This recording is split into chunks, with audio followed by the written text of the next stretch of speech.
3, 2, 1.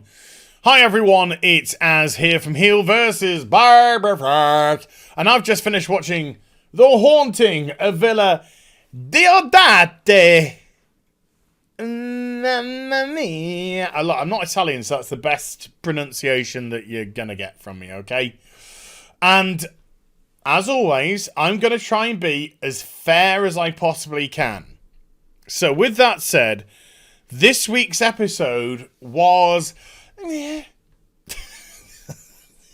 mean, it wasn't bad. It wasn't bad. There's been a lot of bad episodes this season.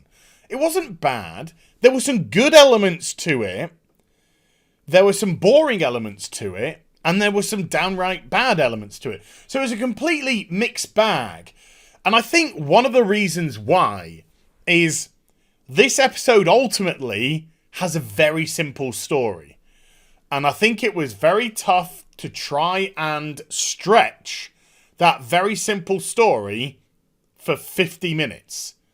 When there was really like 25 minutes worth of story to legitimately be told. So the show did suffer from pacing issues.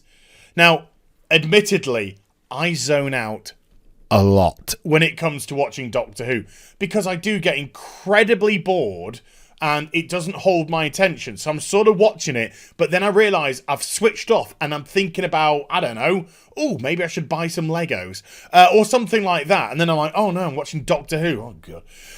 So I might have missed a couple of things, but from what I can gather, there was like so many things that weren't explained in this episode because they were trying to pad out the first half. But when we discover what it's all about, they weren't actually explained as to why they were happening. I don't know. Feel free to fill in the blanks in the comment section that I may or may not have missed. But like I said, I do have a tendency, particularly with the 13th Doctor and her crew, to zone the fuck out. Right, so with that said, I want to get on to a couple of important parts of this episode. It's not really a lecture, even though it starts off with good old-fashioned misogyny and then ends with the woman putting the misogynist in his place. Because Doctor Who can't go a single episode without some sort of virtue signal. So, yeah, it starts off with Byron hearing the words something like dank and frigid, and then he looks at some woman who wants to bang him. He's just like, dank and frigid, I can relate to that. I mean, it's a sick burn, really, if you think about it. It's pretty funny. Anyway, I need to get on to some important aspects, right? First of all, the supporting cast of this episode were legitimately great. Truthfully, great.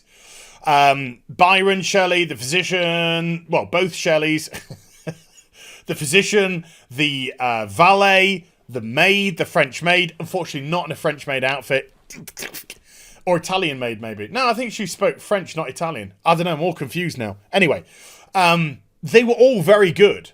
They were legitimately very good. They acted very well indeed. They threw themselves into their roles. They seemed genuinely scared and frightened at the situation, whereas the fucking clown show here, this show, I know I say it every week, but it sticks out like a sore thumb, like an absolute sore thumb. They were awful. Graham, and I'm sorry Bradley, Graham is now just quippy one-liners, cockney wanker. That's all he does. Or I'm going to say a quick quip or go around the house going, oh, Mary Poppins, cockles and mussels. Here, got any chimney? Jim, crickety, Jim, cricket. That's all he does. He's an absolute joke of a character. Literal joke of a character. Holy shit, Ryan. Fuck off. Dude, fuck off. Fucking learn to act. This guy is horrific. What do you mean? I'm just going to deliver my lines really deadpan all the time like that. fuck. If I'm an actor and I'm working beside this guy, I'm just thinking to myself, how on earth do I bounce off this wooden inanimate object? Absolutely horrendous. And Yaz, last week, it was mental health episode, where she was whinging and complaining that she was bullied in Sheffield for being Asian.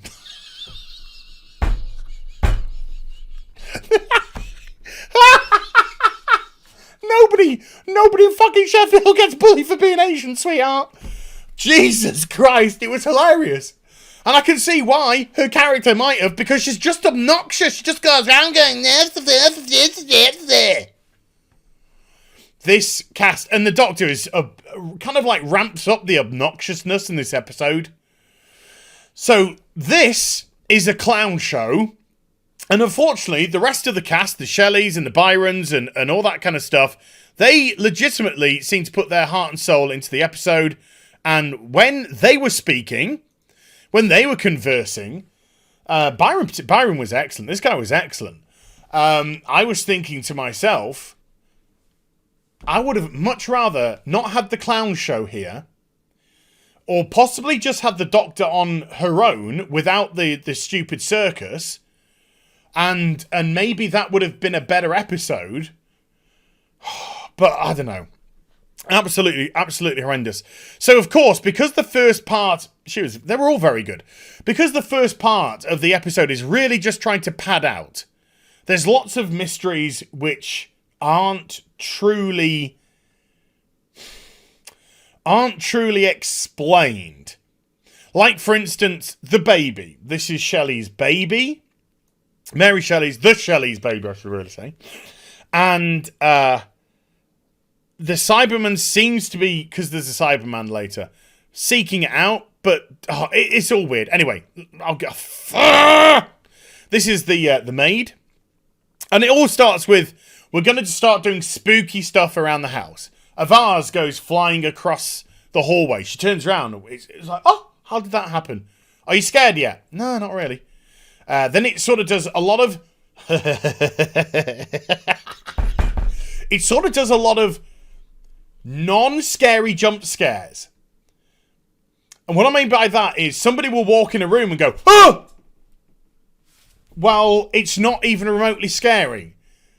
So it's like, are you scared? Oh, audience, are you scared? No, they just walked in the room and went, oh!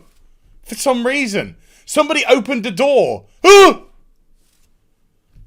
They're not jump scares. Do you know what jump scare? And the best thing was the valet of the house. Every time this happened, it just roll his eyes. It'd just be like, oh, oh dear, here we go again. He was just nonplussed by the whole thing, which actually made me chuckle quite a bit. But, you know, she's just seen this vase. Well, she hasn't seen it. She hears this vase smash against the wall. She turns around. Nobody's there. The vase, which she just walked past, is broken. Does a great job of acting legitimately scared at certain things. But then they'll go round corners, and behind them you'll see, like, lightning flash. And then suddenly there'll be an image of an old woman and a young girl. And I'm thinking to myself, are these ever explained in the episode? And then the physician, they talk about him sleepwalking. And then he falls asleep, and then he starts sleepwalking and walking through walls and stuff. And well, not spoiled, isn't it? You're watching this because either you don't want to watch the episode or you don't give a fuck. And the reason why he's walking through walls is basically the whole house is a perception filter. So people think they're doing certain things, but they're not, because the perception filter is preventing them from doing so. So, is he just a sleepwalker? Is he just a sleepwalker that obviously when he's asleep, his conscious mind is seeing the house how it should be, and so that's why he's walking through the walls, because they're actually doors or whatever? I don't think it's ever explained properly. So, and then there's a hand, which is like squiggling around the place, and bones which get animated from a dead 15th century soldier or some shit.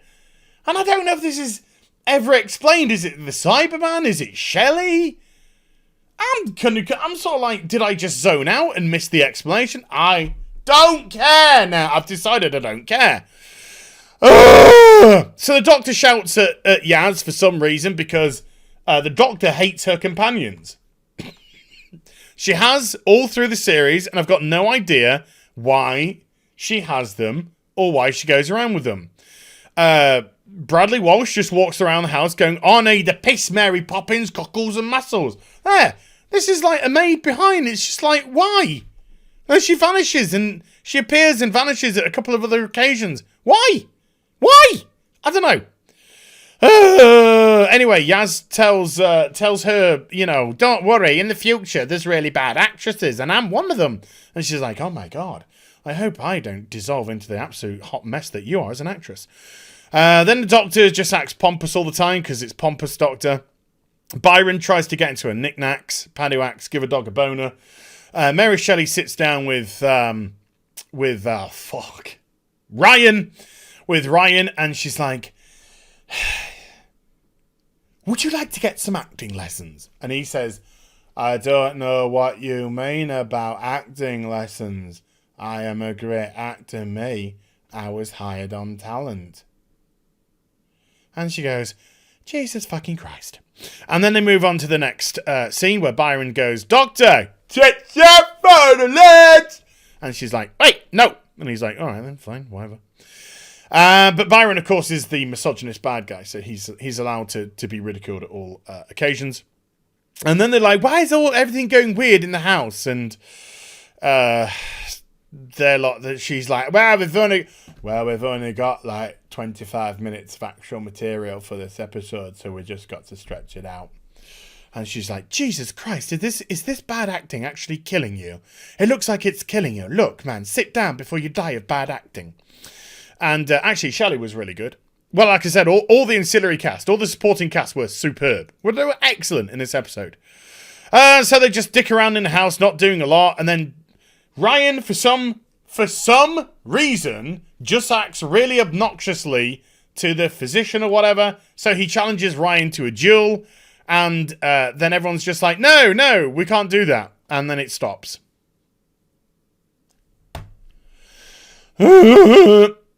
So they try and leave the house, but then they keep coming back into the rooms that they left. And they're like, how can we not leave the house? And they realize the Doctor realizes that it's because there's a perception filter. And that's why she can't think straight, because the perception filter is actually messing with her brain as well.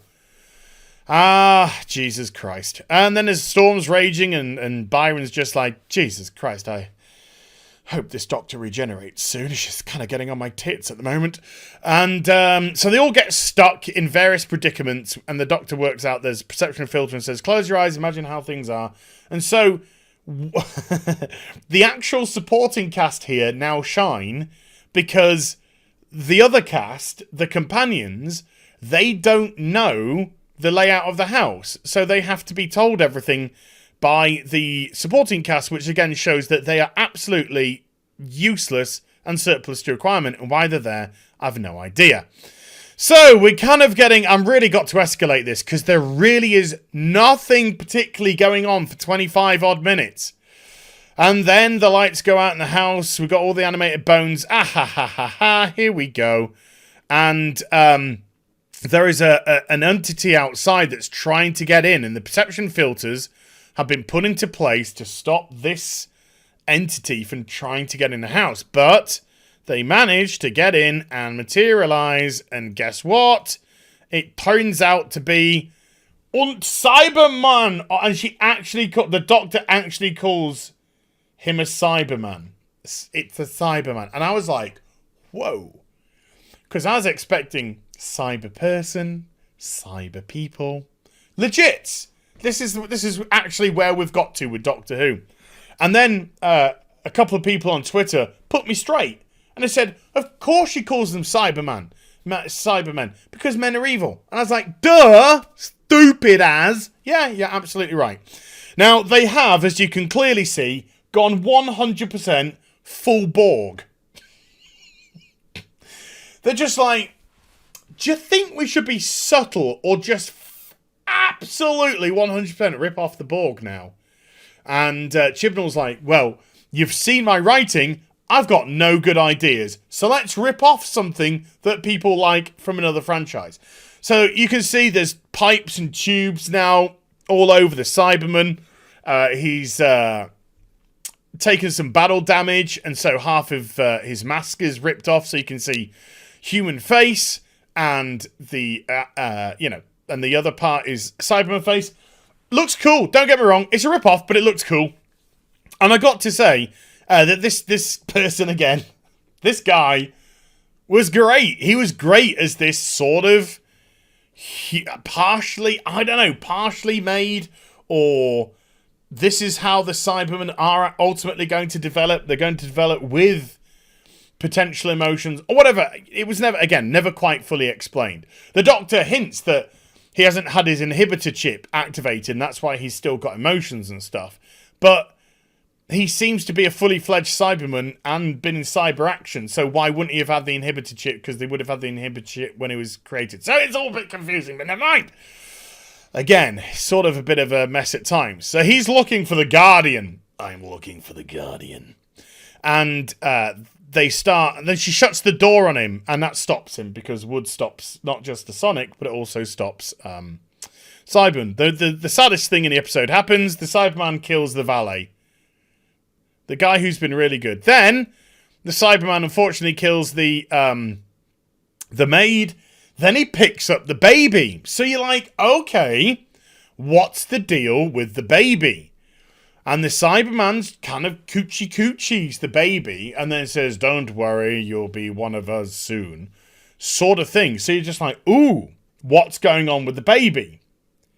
Spoilers, the writer didn't know either. So he just leaves it on the floor and never goes back to it. And they try and offer an explanation at the end, which I will get to, as to why he let the baby live. And then it doesn't make any sense, because he says something straight afterwards. So anyway, moving on. It wasn't horrific. I mean, put it this way, at least it wasn't white man bad and orange man sausages and, you know. So the Doctor's just like, look at math, not fair. And then she has a conversation with the Cyberman, and then he can't. Here we go. So he tries to fire his weapon at her, but he drained all his energy while he was manifesting himself in the house. And the Doctor's just like, oh, that's embarrassing. Couldn't get it up, could ya? It's a penis joke, because I'm a woman and you've got impotency problems. It's your penis! So it's just like, that's subtle. So he tries to kill her very poorly, clunkily. Could easily have done it. Why he didn't do it, don't know. I don't know. Like I said, there's a lot of kind of not really explained stuff in this episode. Even though it wasn't horrific, it was palatable. I mean, it was like, I didn't have to pause this week's episode. I do have to pause them quite regularly. So they go down into the cellar, and they actually meet up with Shelley, because the running thing around the episode is Shelley's missing. The male Shelley, not Mary Shelley. So, what's he called? Percy Shelley? Is it Percy Shelley? Maybe. Shows how much I know about my English literature. So anyway, Percy Shelley turns out to be the Guardian. And he's the one that's been putting up the perception filters, trying to prevent the Cybermen from coming in, because he found the Omnimatrix. I'm fucking sure that's exactly what the... What is it? The Omnimatrix, but the Borg call it the Unimatrix. Oh my god! That's right, isn't it? I'm right, aren't I? Please tell me I'm right. If I'm wrong, I'm going to be mortified. But the Borg call it the Unimatrix, don't they? And they called it the Omnimatrix in this episode, I think. Oh my lord, if that's correct. If I'm correct, then that's going to be rather hilarious, because that's going to be even more of a rip-off. Anyway, he charges himself up through lightning, so his weapons work, but again, for some reason, doesn't... So anyway, they go down into the cellar, and there's Shelley, and Shelley's just like, oh my god, I've been taken over by an alien entity, and it's telling me to stop this Cyberman from doing this thing because he comes into the world and... Anyway, the Doctor gives a shitty speech. That's just like, here, I'm going to lecture everybody, right? No, not my companions, though. I'm going to lecture my companions, who I absolutely hate. And if I can't kill Shelley and kill the Omnimatrix, because if I kill him, then it means that literature won't be written for years to come, which people won't read, which means that everything would change, which means you won't live. That is a fucking massive leap. It's a massive leap.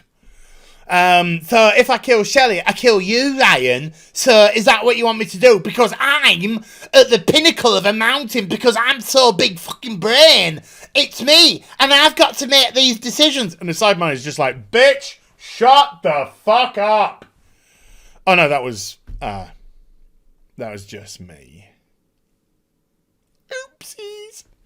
So, the Cyberman's just like, gimme. And then Mary Shelley is, she goes down. Oh, yeah, this is where it's all explained. And then it's all explained that he's one of the ghosts in the house. So where did the other maid come from? The little girl and stuff like that? I don't get it! Anyway, never mind. Like I said, I could have zoned out. So she gives her speech to Ryan, puts him in his place, and he's just like, oh my God, Doctor, I don't know what you... And then the Cyberman comes down, and the Doctor gives it all, oh, you. So Mary Shelley actually steps in and says, and this is actually a really good, Mary Shelley does a good speech here. She's just like, I think I sense a soul in you. You have emotions, you make decisions, there's a soul in you, and you didn't kill my baby, and I think you didn't kill my baby because you're a father. And then he kind of acts as if he's touched by her words and stuff like that, and he was like, yes, my name was Akatosh the Sixth, and I was a father, and I had 2 children. And he like grabs her arm, and he just like, oh, this is getting a little bit malevolent. Then he goes, and when they joined the resistance, I slit their throats. So I was kind of like, okay, this is going back to the baby. So if you were a father, and then you killed your own children because in the future they joined the resistance when you were a Cyberman, why did you spare this baby? Doesn't make sense, because it says do anything to get the job done. If it's not relevant to what... You killed the valet, you killed the maid, was there any reason to keep the baby? Technically not. So it didn't add up, unless it was trying to say, which I don't think it was, that no matter his words, there was still a spark of humanity in him. I don't know. Anyway, the Doctor goes inside Shelley's head and shows him how he dies. Somehow. Shows him how he dies by drowning. He drowns at 30 years of age. No, 29. He's 29. Before his 30th birthday. He drowns. So she shows him drowning, which is meant to give him the idea that he's dead, so that the Omnimatrix comes out, or whatever it's called. I don't know if it is. I might have got it wrong. I don't know. Comes out of his mouth, and then then it goes into the Doctor. So the Doctor and the Cyberman fight for the Omnimatrix, but the Doctor wins, obviously. And so the Cyberman's just like, well, you. I am now going to call upon the fleet of the Cybermen to tear apart the fabric of this reality and destroy this world. But if they can do that, why don't they just do it? I don't know. So the Doctor's like, don't, I'll give you the Omnimatrix. So she gives it to him, and then he buggers off. But if he's got the power to do... I don't know. Like I said, there's a lot of things which just aren't explained. But it wasn't an obnoxious episode. It was just like... There was some ideas here, but I don't think they were quite... So it ends with the Doctor going, oh my God, now I've got to go to the future and fix my problem because I made a big mess. And then Byron's just like, fancy a fuck? And she's just like, no, sir. You treated me like shit, and then you hid behind me when times were tough. You are no man for me, sir.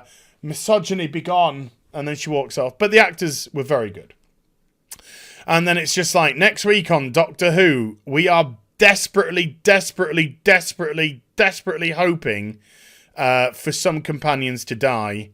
But the good news is, folks, I think it's still on Earth, but in the future. I think it's still on Earth. So if it is, we're going to have potentially 9 episodes in a row and there's only 10 in the series, which are all set on Earth. Doctor Who, time and space? Don't fucking think so. So there we go. I mean, I didn't hate the episode. There were plenty of things I don't think were told, or they were told in a way which I just... And this episode was worse for having the companions and the Doctor in it. Which isn't a good thing when they are the ones who are trying to carry your show. So, in terms of where it fits in this the series, I think this is probably the second best behind Spyfall Part 1. I still think Spyfall Part 1 was the best episode of the series, but I think this was the second best. I don't think there's been an episode that's been better than this, because it's been a lot of shit since. So in that regard, and it felt Doctor Who-ish.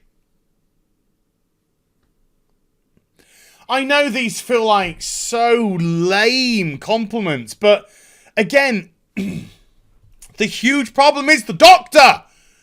The Doctor needs to shine. I mean, absolutely shine in the cast, and she doesn't. And the companions are just horrendous, and so they drag it down. So whereas you could see a Capaldi just really coming out with a hell of a performance, and a suitable companion by him, let's say if he had Clara with him, I still think Clara would have been a good foil. She was a very good foil for Capaldi. But if you had like a Capaldi or a Tennant or a Smith, you could see that this episode would be elevated because of their performance. Not an obnoxious 13th going around going... Anywho, there we go. Hope you enjoyed the vid. If you did, do get a thumbs up. And also subscribe to the channel. Follow me on social media and Twitch for live streaming. Links in the description box down below. And I'll be back later with a video about Birds of Prey box office, because there's been a big no in the actual reporting of the numbers. Spoilers, not good for Birds of Prey. You take care. Bye for now.